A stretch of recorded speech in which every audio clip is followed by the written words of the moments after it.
अस्सलाम वालेकुम ख़वातीन और हज़रात, आइए शुरू करते हैं आज का हस्बे-हाल। मैं हूं आपका मेज़बान जुनैद सलीम। शो में मेरे साथ है नाजिया बेग और हम सबको बहुत अजीज़ी।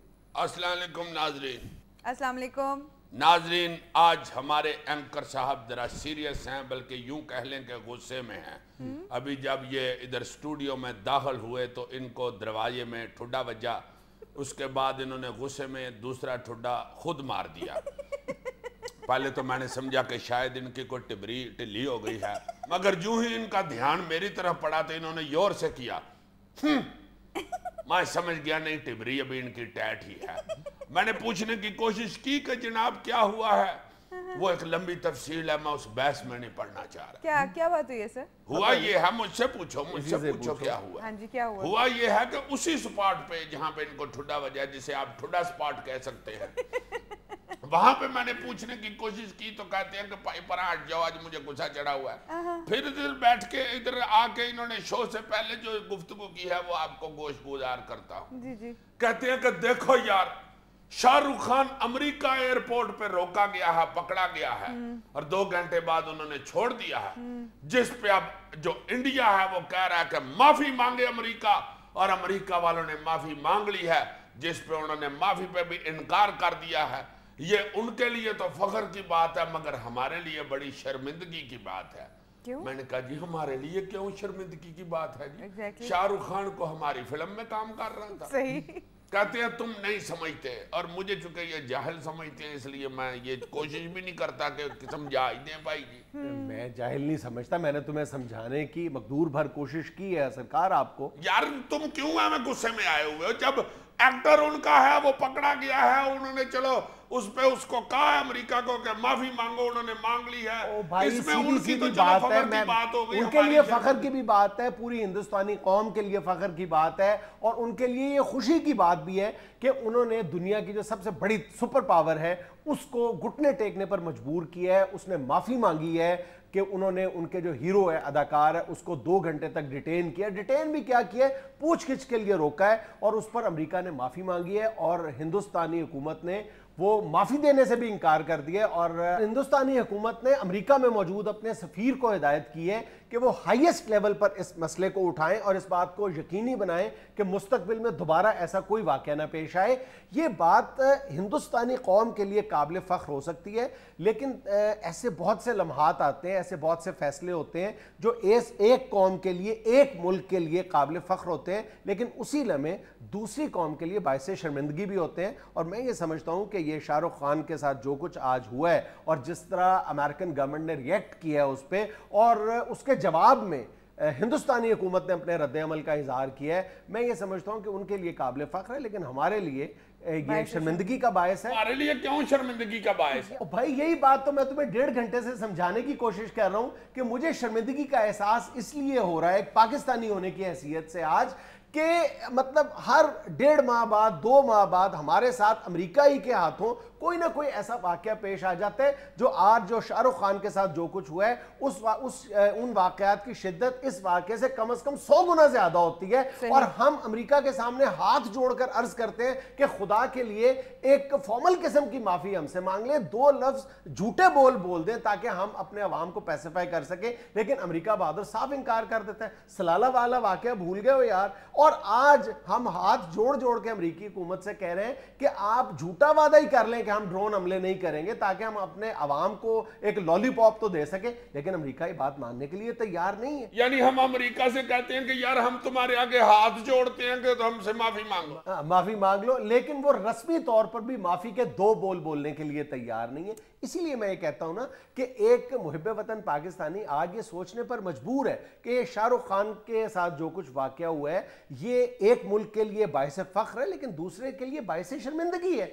और ये सिर्फ, मेरी बात सुन लो पहले, और ये सिर्फ यानी ये कह देना कि जनाब हुकूमतों का रवैया ऐसा होता है, ये हुकूमतों के लिए बाइस फख्र या बाइस शर्मिंदगी है। मैं समझता हूँ कि पूरी कौम के लिए बाइस फख्र या बाइस शर्मिंदगी है, क्योंकि कौम बहसीयत मजबूरी मिलकर ही पूरे अपने हुक्मरानों को इलेक्ट करती है ना।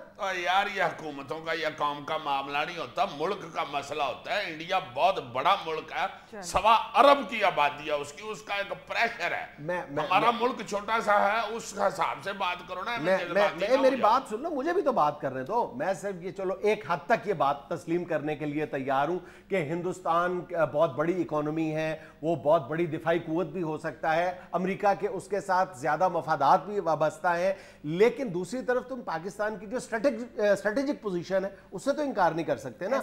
वो तो हिंदुस्तान की निस्बत कम से कम 100 गुना ज्यादा है, और मौजूदा हालात में तो है ना, मुस्तकबिल में होगी या नहीं होगी दूसरी बात है। लेकिन ये बात भी, मैं इस बात से भी इत्तेफाक नहीं करता कि ये जो मुल्क छोटा या बड़ा होना वो इस बात का तयन करता है कि किसी मुल्क की ईगो क्या है। देखो, मैं तुम्हें पहले भी गालबन एक बार तुम्हें इसकी मिसाल दे चुका हूं, और इस तरह की कोई एक मिसाल नहीं है। यानी तुम मुल्कों की तारीख उठा के देखो, ऐसे तुम्हें सैकड़ों वाकयात मिलेंगे कि इंतहाई छोटे मुल्कों ने बड़े मुल्कों के सामने जब उनकी इज्जत पर हर्फ आया है, जब उनकी ईगो को चैलेंज किया गया तो वो तन के खड़े हो गए। मिकाओ यार कितना बड़ा मुल्क है, अपने मेरा ख्याल लाहौर से भी छोटा मुल्क होगा। मिकाओ मुल्क नहीं है, तोता होता है। सुनो मेरी बात, एक मुल्क का नाम भी है मिकाओ। बिल्कुल। और वहां पे जो तैनात अमरीकी सफीर था, उस तक मिकाओ का एक सकाफती ताइफा पहुंचा अमरीकी वीजे के हसूल के लिए। तो अमरीकी सफीर ने उस ताइफे में शामिल एक रक्कासा के साथ कोई नाजेबा गुफ्तगू की, जिस पर उस रक्कासा ने अपनी हुकूमत से शिकायत की,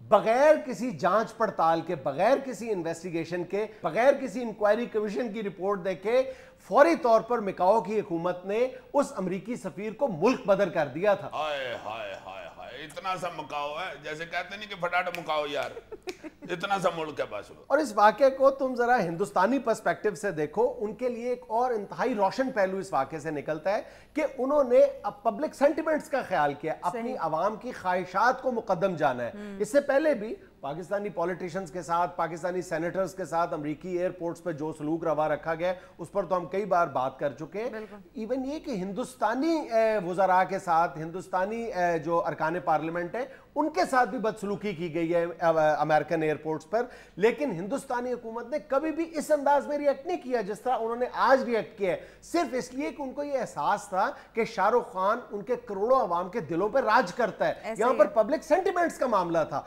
और इसलिए उन्होंने उसका ख्याल रखा है। हम अपने पब्लिक सेंटिमेंट्स का कितना ख्याल रखते हैं वो तुम्हारे सामने। ओ यार, पब्लिक सेंटिमेंट्स को तुम रो रहे हो या अमेरिका की बात कर रहे हो? अमेरिका को तो छोड़ो, मुझे एक मेरे दोस्त ने बताया, वो अफसर है बहुत बड़ा तुम्हारी तरह, तुम जैसे हमारे एसबी के अफसर है ना, इस तरह वो भी एक महकमे का अफसर है। वो बता रहा था कि भाई जी साहब, ये 3 महीनों के अंदर अंदर इंग्लैंड ने सिर्फ लंदन से 650 जो स्टूडेंट है ना उनको वापस डिपोर्ट कर दिया। और कहता है कि जी वो बेचारे स्टूडेंट जो हैं उनमें एक बच्ची इधर आई है इस्लामाबाद एयरपोर्ट पे, वो उसका बाप ऊंचा ऊंचा रोने लग गया, वो सैकड़ों की दुकान बेचारा पंचर तक लगाता था, पता नहीं किस तरह उन्हें क्या बेच बेच के अपनी बच्ची की ख्वाहिश पूरी की कि मैंने लंदन पढ़ने जाना है। वो कहता है जी डिपोर्ट हो गई है। अब उधर वो जो लोग हैं, वो जो स्टूडेंट आ रहे हैं, वो बताते हैं जी कि कोई जुर्म शुरम नहीं, कुछ नहीं, ठीक भी थे, हर चीज ठीक, इधर से लगवा के भी जो जाते हैं ना, वो हमें फजूल सी बात पे कह दे तुम नौकरी कर रहे हो, तुमने ज्यादा नौकरी की है, इतने घंटे तुम्हें इजाजत है, तुमने इतने घंटे की, चलो वापस जहाज में बैठाओ। और कहता है कि तुम हैरान हो जाओगे सुन के कि मुझे एक बंदे ने बताया कि सिर्फ इंग्लैंड वाले इसलिए कर रहे हैं कि आगे ओलंपिक्स आ रहे हैं। हाँ, लंदन ओलंपिक्स शुरू हो रहे हैं, वो तड़ाताड़ उधर से पाकिस्तानियों को निकाल रहे हैं, स्टूडेंटों को, बेचारों को जो 25-25 साल उम्र से भी छोटे हैं कई। और तुम हैरान हो जाओगे सुन के कि कोई पाकिस्तानी गवर्नमेंट को इस तरफ कोई मेरा ख्याल तवज्जो भी नहीं होगी। उनको क्या पता है कि क्या हो रहा है स्टूडेंटों के साथ। और वो बता रहा था कि ना उधर श्रीलंकन, ना बांग्लादेशी, किसी को, ना इंडियन, किसी को नहीं वो छेड़ रहे, सिर्फ पाकिस्तानी स्टूडेंटों को उठा उठा के ट्रक में डाल डाल के वापस भेज रहे हैं, चलो दौड़ जाओ यहाँ से। सर, हमारे हुक्मरानों को कौम के बेटे से ठोकरें खाते हुए नजर नहीं आ रहा। हमारे हुक्मरानों को अपने बेटों की पड़ी हुई है ना, जिनको बचाने की खातिर वो पूरे के पूरे महकमे तब्दील कर रहे हैं। उनको किसी ने कह दिया होगा ना, तुझको पराई क्या पड़ी अपनी नबेड़ तू। नाज़रीन, यहाँ में लेना एक छोटा सा वक्फा, हमारे साथ रहिएगा।